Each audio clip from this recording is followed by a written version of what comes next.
Hello guys! Welcome to my channel. Support to this video. Magluto tayo ng pork with satay sauce.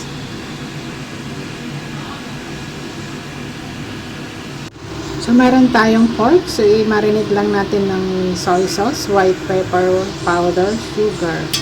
Pwede rin lagyan ng oyster sauce.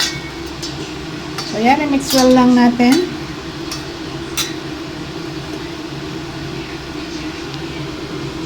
Umpisahan na nating magluto. So, gumamit lang ako dito ng avocado oil. Lagay na natin yung ating garlic.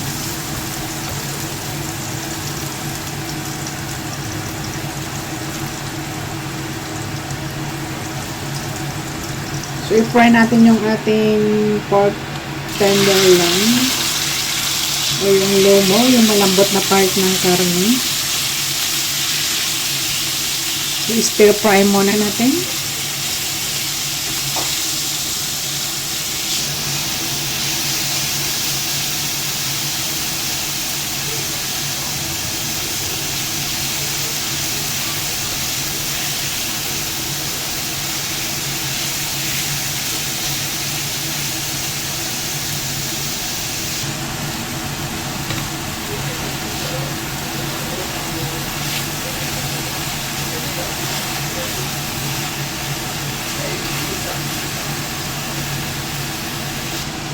Yan, saka lagyan natin guys ng tubig para palambutin natin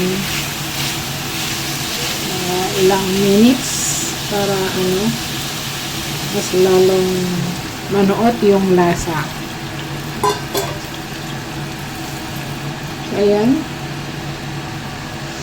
cover lang natin hanggang ma-reduce yung juice o water.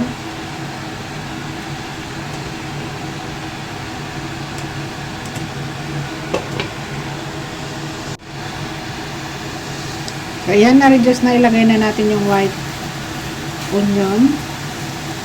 Then, syempre, ilagay din natin yung ating assorted bell pepper. So, haluin lang natin. So, mabilis lang ito maluto guys. So, ilagay na natin yung satay sauce or satay paste. Ayan. So, isang kutsara lang nilagay ko kasi may lasa na yung karne.